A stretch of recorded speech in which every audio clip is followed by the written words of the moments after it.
Oh! Hey everyone. Here we are live at 5. Wait for a couple folks to get on. I know Stacy just came over here.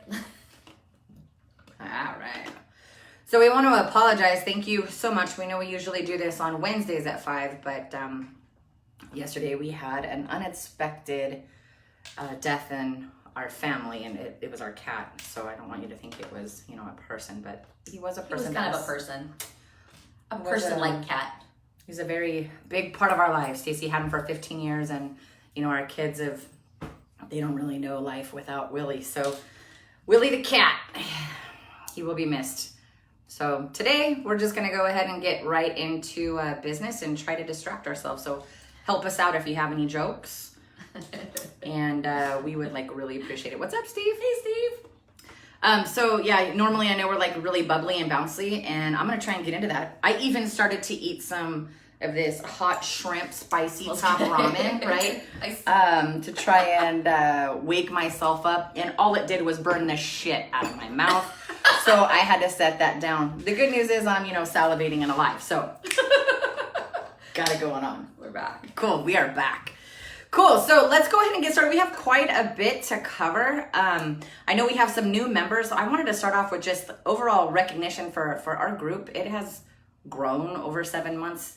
It's insane how many new folks we have in the group and how big it's growing, and it's one of our biggest goals is to try and get to 3,000 members by the time we hit the end of June. So right now we're sitting at about 2,600. We're hoping to be at about 2,700 by the end of the week. And the reason why we want that is that the more people that come in, the more serious investors that we have that we're all collaborating with, the more we can all be friends and make money together and invest and move forward. So anybody that you might know that you think could benefit from it, please definitely invite them, because we're growing the group and it feels really cool to get on here and see people having so much success. Hey, Micah, what's up?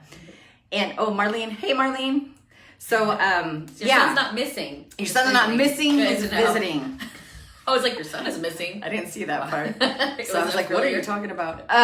Yeah, so anyways, we're growing the group. For those of you that are new, we usually do a live at 5 every Wednesday where we give you the opportunity to come on, and at the very end of us talking about a lot of stuff, we give you the opportunity to ask questions. So for those of you that are new and just tuning in for the first time, just know that by the end of this, we're gonna be able to open it up to Q&A. So start typing now all of your comments so that I could keep track of the questions. And then at the very end, we'll go through and we'll make sure we address all questions.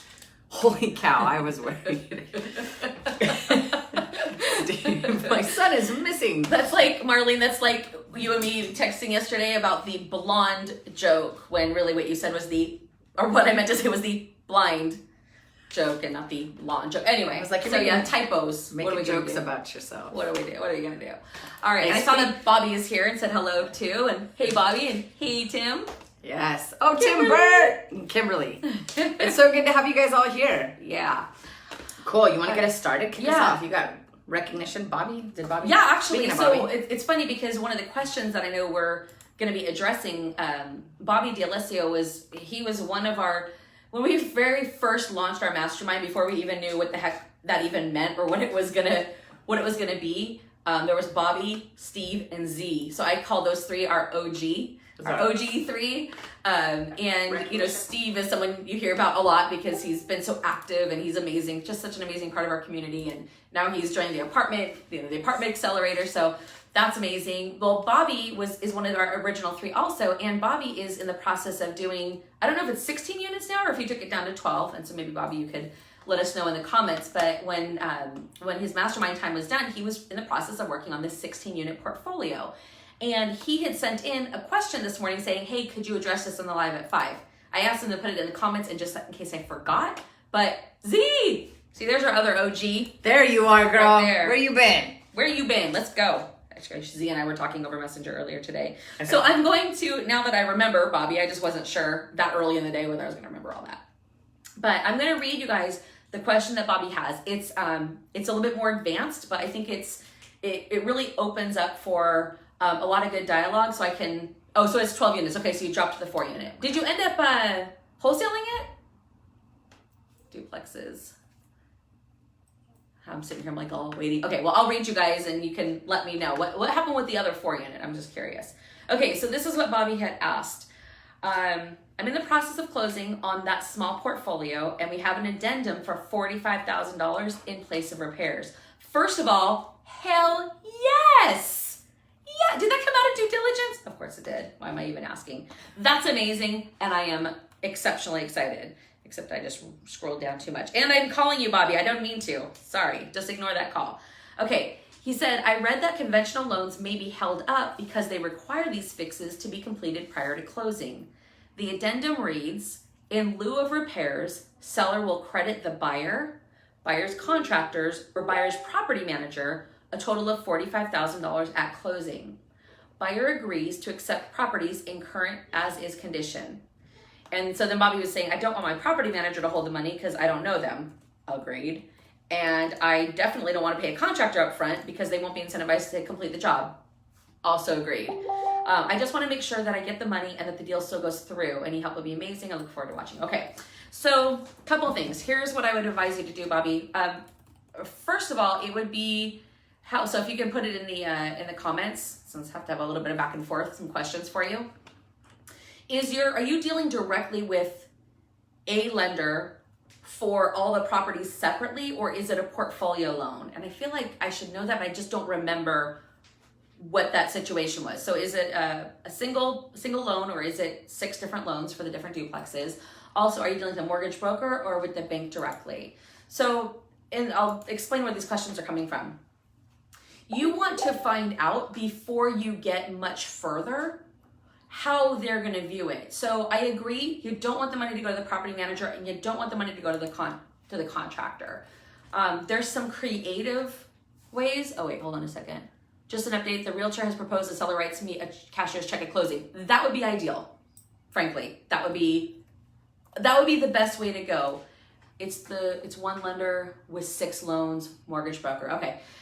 If the seller will write you a cashier's check at closing, here's the only thing. What if he doesn't? Okay, that would be ideal, but what if he doesn't? And so that's the one challenge. And so what if he closes, he gets all his money, and he's like, I'm not writing you a check, or he writes you a cashier's check, and it's a bad check. As unlikely as those things are, it's $45,000, so we're just simply not going to take the risk. That's too risky. So you really do need to have, if you want it to be protected, it really does need to be within the confines of the settlement statement. Previously known as the HUD-1. Okay, so the cashier's check at closing, that would be great, except I think you just don't have any safety there. Unless you can get on the phone with the title company and just say, here's what we're trying to accomplish. Is there any way we could do this where he deposits the money with you guys with instructions to then cut me a check after the closing? Like get on the phone with the title company and see what they can do, and is there any protection there? If not, then you're gonna have to do it another way. So because you're dealing with a mortgage broker, what I would suggest that you do, if it's 6 properties, $45,000, so that's what, $8,000 per property, approximately $7,500 a property or so. That's not really like a huge amount, so you might be okay. So you might have to change the language on the contract. Instead of it being $45,000 back, to have each contract be for $7,500, but have the mortgage broker inquire with the lender as to whether that's going to cause any problem. And maybe they can ask that question without referencing your specific deals. Because I know you're in this weird place, like you want to find out, but you don't want to alert them to something that's going to make them look closer, like, oh, you have these repairs to do, okay? So, hey, Jason, hey, it's nice to see you. Anyway, so that's what I would do. I would check with the title company to see if is there a way for them to facilitate that in a way that guarantees you get the money. And if not, have your mortgage broker contact the lender and find out, like, what can you do. The third thing that you could do that it's maybe operating a little bit in the gray area, but it's totally something we would do. So I'll tell you anyway. You can always create. We're all about the gray area. I mean, and loopholes. Well, and white collar criminal shit. If they're gonna make it available and legal, so I agree. Like I agree. It's like, dingy collar. Yep. Well, I mean, that's like saying we're not going to write off meals and entertainment just because, I mean, if they're going to make, the IRS going to make it available to you, I mean, you might as well take advantage of it. But anyway, neither here nor there. There's a lot of different things as investors we have to do to be creative to get around some of the weird roadblocks that come up. So I've had a lot of opportunities over the years to get stuck on something and be like, shoot, I have no idea how to get around it. So I've gotten to be pretty creative. I always do it within what's legal because I don't ever want to do anything illegal. No money is worth going to jail for. But here's what I would consider in that case, if the first two don't work, is creating another LLC and maybe calling it like, not D'Alessio Construction because that will be obvious, but like, let's say you had a dog named, you know, Sprinkles, and you could call it like Sprinkles Contracting LLC. So yes, you're gonna have to create a new LLC, and so it's gonna be some extra steps, but that would be something that you could do, and you could have them pay the contractor at closing the $45,000, and the contractor could be Sprinkles Construction, which you own, you know, or your wife owns, or your dog owns. Okay, so do you understand what I mean when I say that? Is that's just the creative way to get around it. It's extra work, but go for the first two first and see what you can do there. And if that doesn't work, that would basically be how I would handle it, just to try to get around it. So anyway, I hope that helps, Bobby. Let us know how it goes. And good job on getting that $45,000 credit. Like that's phenomenal. That's so good. So good. It's so good. Okay, just like Nickelback says. Yeah. All right. What's the other topic of the week? How to advertise for private money. Oh my gosh. Oh wait, hold on. Bobby says, do I need to be worried about the title company communicating with the lender? No.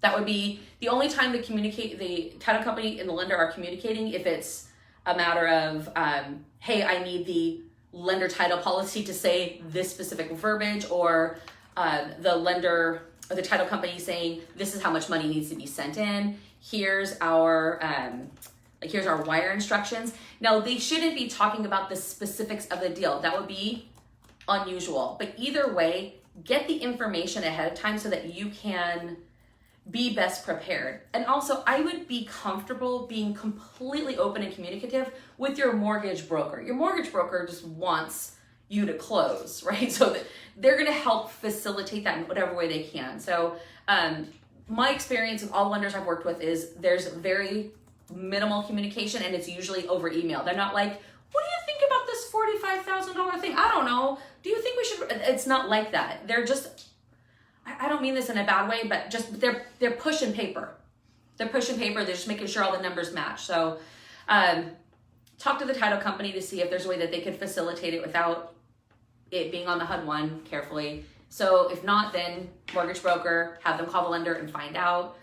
And then the third would be, set up another LLC that's a construction company and have the money go there.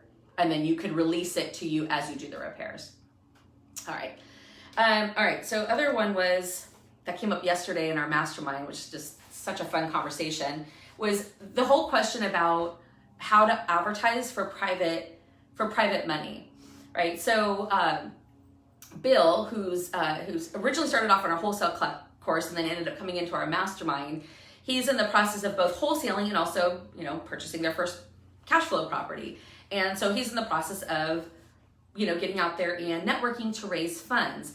And so I totally commend the total action taking. So he had posted in a couple different groups and on, I think, his personal Facebook page, he said that I'm basically looking for private money. I'll pay like 12% interest or something like that. Like, it was talking. And so that's not really something that you can do. Like, you don't want to get that specific. So we were talking about, well, how do you still use Facebook in such a way that lets people know what you're looking for and what you're doing, but without like breaking any rules with the SEC. And the thing is, it's not like they're going to come knocking at his door. It's just, you don't want to have a record of that. So we're like, go ahead and take those down.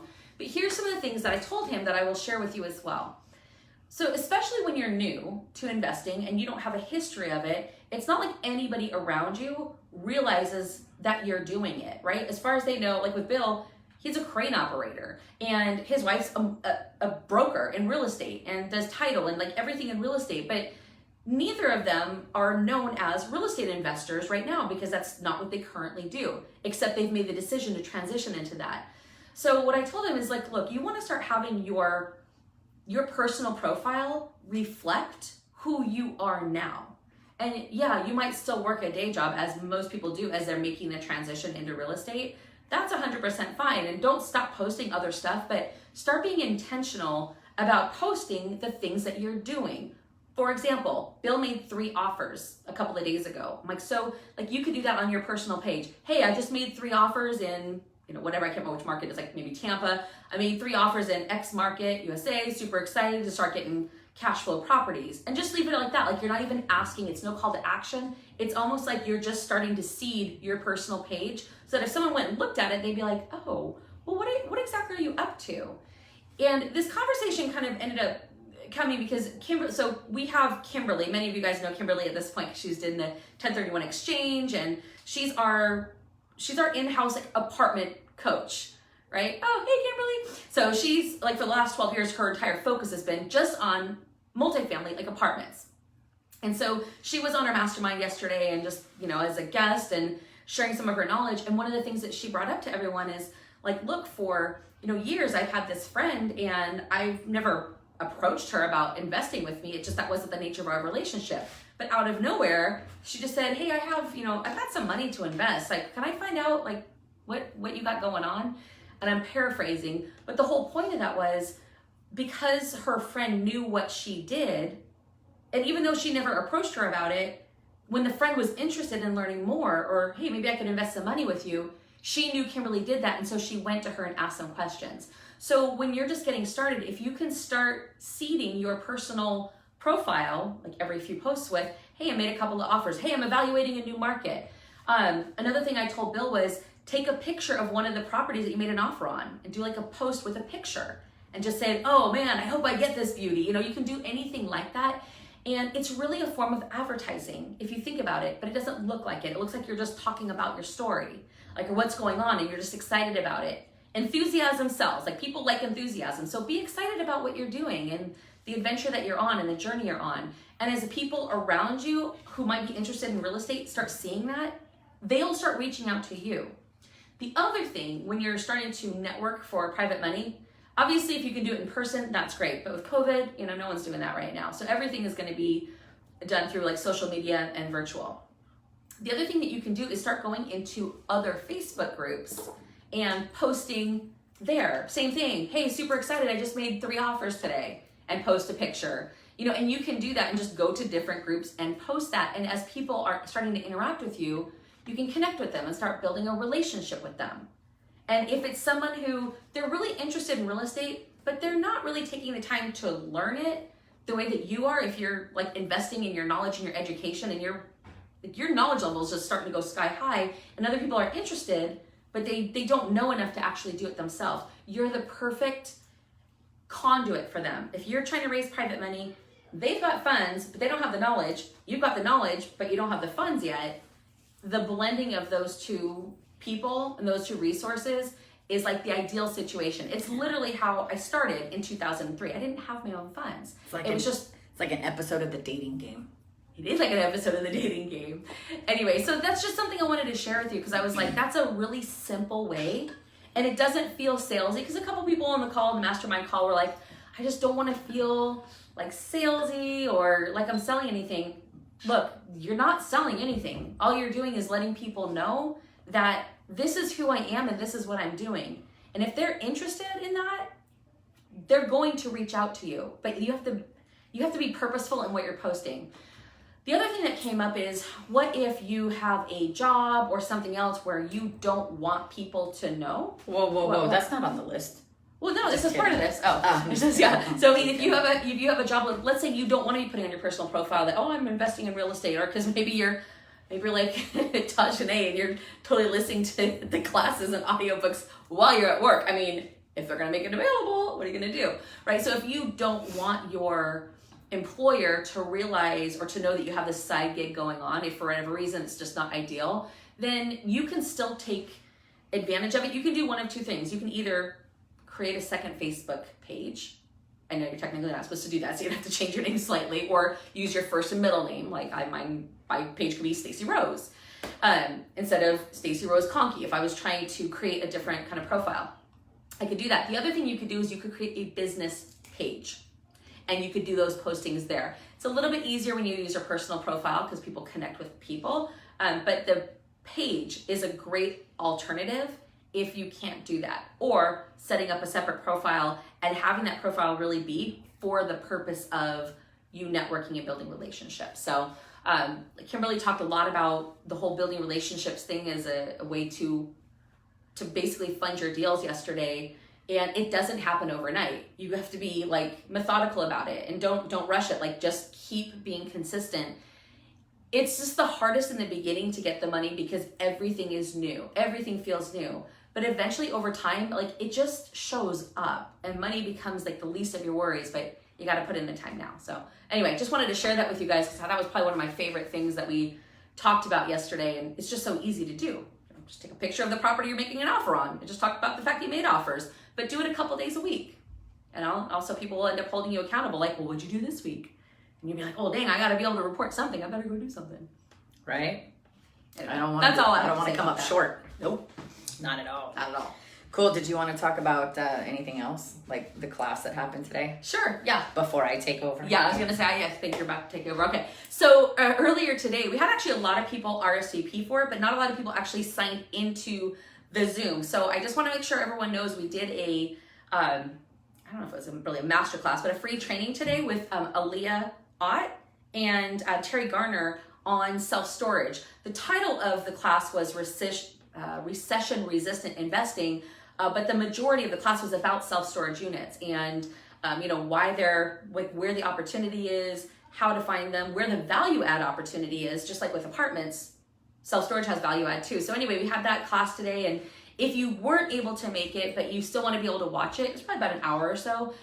Just put self-storage in the comments. And as soon as we get it uploaded to YouTube, we'll get you the link over to you so that you can watch that. Yes. Yes. Cool. So also I know I already mentioned that we have a few new people that, I believe we actually have 75 new people since last Wednesday. So I wanted to make sure that, the newer folks know about the Live at 5. It's every Wednesday. I also want to make sure that if you didn't see it yet and you're new, or even if you've been here a while and you haven't seen that 5-day challenge, it's out there. So drop a comment below if you have not seen the 5-day challenge and are interested. It's a free 5-day challenge that Stacy put together, earlier, at the beginning of the month, actually. I think it was the first 5 days of the month. Kind of blurred, but yeah, everything's coming together. Hopefully the world opens up soon so that way I know what day of the week it is. So we had that, and then we also had the calculating offers course. So if that's something, if you're new and you want to know and understand and get confident in, like, how do I calculate an offer? What do I need to factor in, and what numbers are even making sense for me? We have that available also, so you can let us know if you want access to that. I did post a couple of separate posts trying to find out, hey, did you miss it? And if you missed it, we're trying to get people who respond to that the link. So I just want to make sure that we bring that up here again also. So if you haven't seen the 5-day challenge, if you haven't done the calculating offers or the apartment training, right? We did a massive apartment training on May 14th, and it's been 2 weeks. And if you want access to that, we can get you the link to that also. A lot of really cool information, especially for those of you that are new to the group and want to take action pretty quick. So with that being said, I also posted, hey, who's afraid of shit? And who wants to overcome that? And the reason why, I want to give you a little bit of context on why I'm even eligible to talk to you about something like that. And it's because I have to disclose right now, like, I'm a certified hypnotherapist. No, I'm not hypnotizing you now. She might be. I always try to do that so that I can let you know I'm certified in that, but I am not hypnotizing you. I just have you in a light trance, but I'm not hypnotizing you.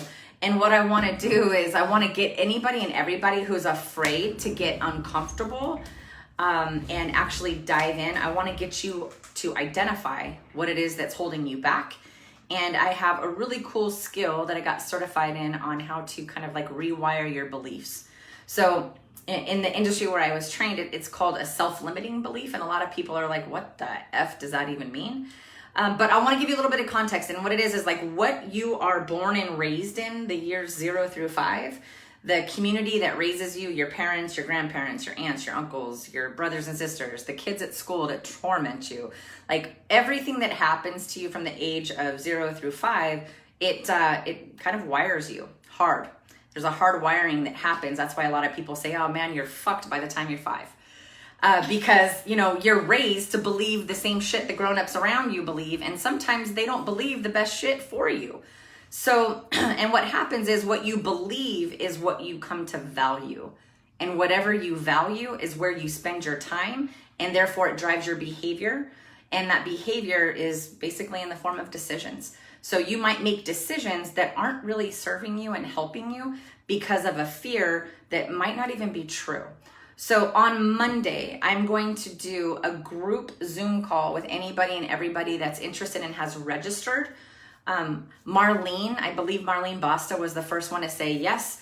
So she's going to be my first live demo, and she's going to come on, and she's like totally open to exposing her vulnerabilities of what she's afraid of. And I want to uncover what her belief is that's holding her back. And then I'm going to rewire her ass right in front of all of you. It's going to be so much fun. And then she's going to be unstuck and go.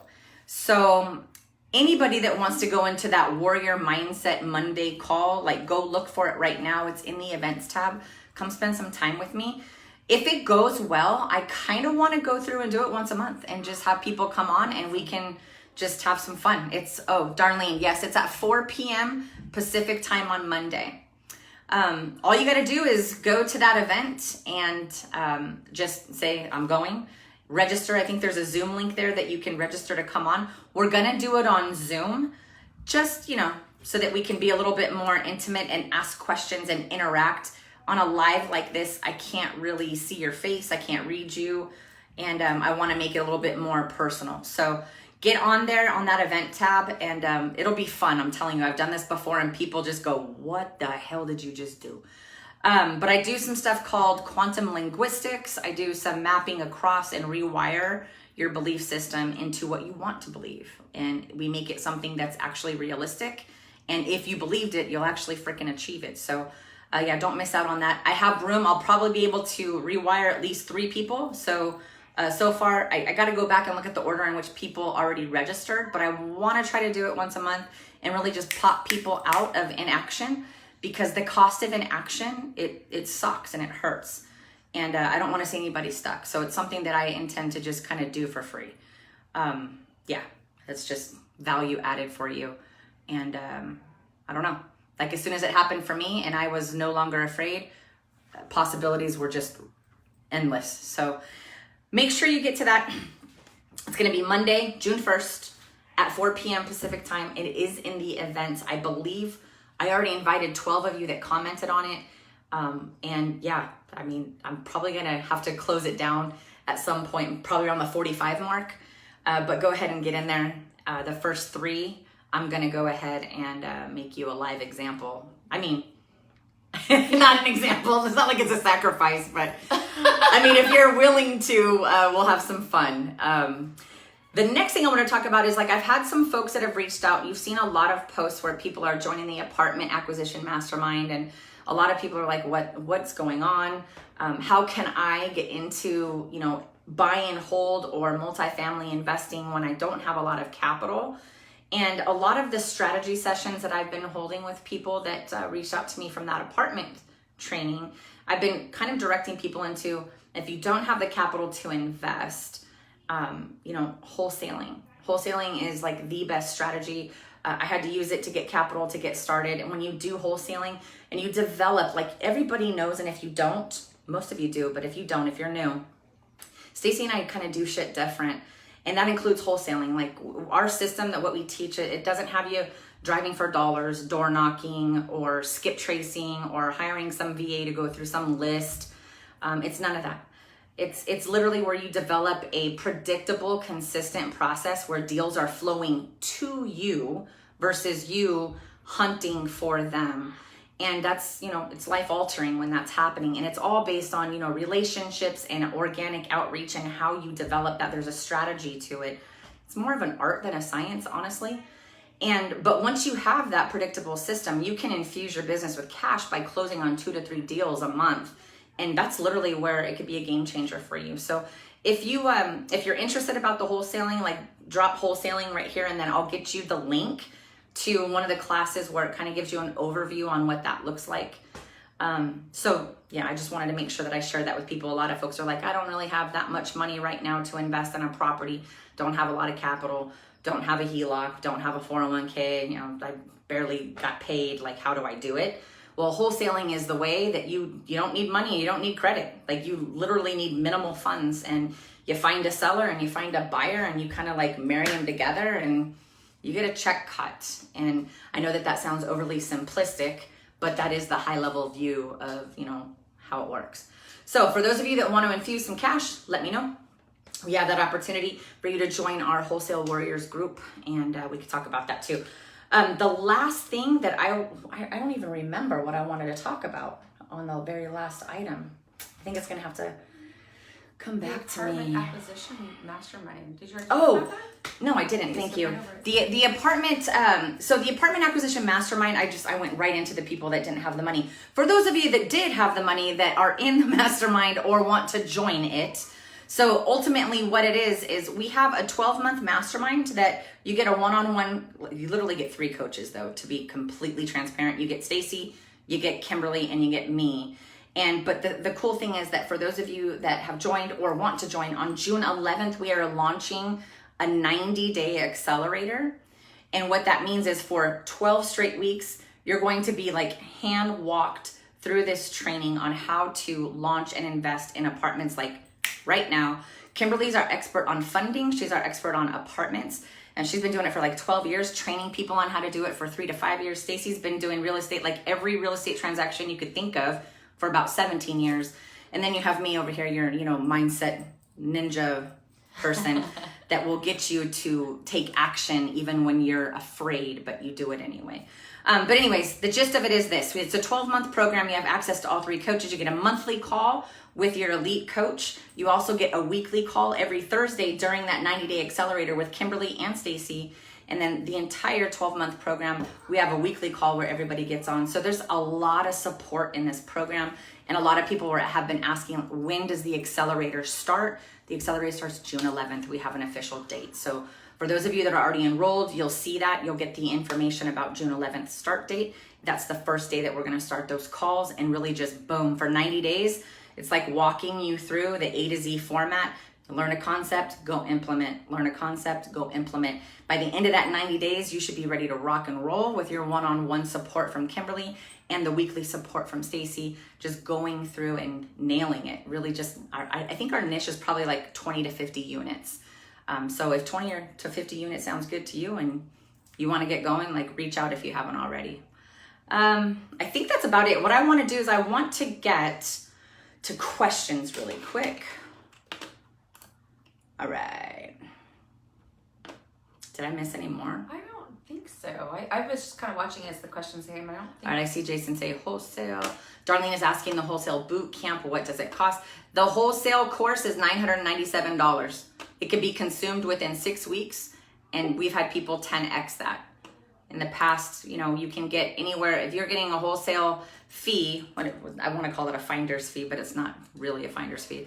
But the fees can range anywhere from $2,500 to, I've seen some get $20,000. So you get a really cool return on your investment for that. It's pretty comprehensive. And what you get in that course is not just the A to Z on how to do the wholesaling, Darlene, but you also get dropped into our Wholesale Warriors group, that all of them that are out there doing it right now. And there's a really cool support network in that. All right, what does everybody else have? Any other questions? Anything, like ask anything. No questions. Everyone's just waiting for someone else to ask a question. Yeah, everybody's like, I don't know, man. It's all good. Oh, hey, do we have the property tour tomorrow? We do have a property tour tomorrow. I know JJ Harrison was on here a moment ago. I don't know if he's still on here, but I'm going to confirm with JJ whether or not he's still available to come on, and see if Nick Lamagna is also able to come on. And is it Friday yet? Ooh, I wish. Yeah, so if we don't have the property tour tomorrow, I will definitely announce it. But as of right now, it's on at 1:30 p.m. Pacific time tomorrow. That's a cute emoji, Teresa. All right, guys. Well, I appreciate your time. And if you guys think of any other questions between now and, just drop them right here and we'll try to come in and think about those for the next Live at 5 and answer through whatever we can for everybody. Cool. Yeah, just let us know how we can support you guys, and it's an honor to be here with you. Right on. You guys have a good one. Bye.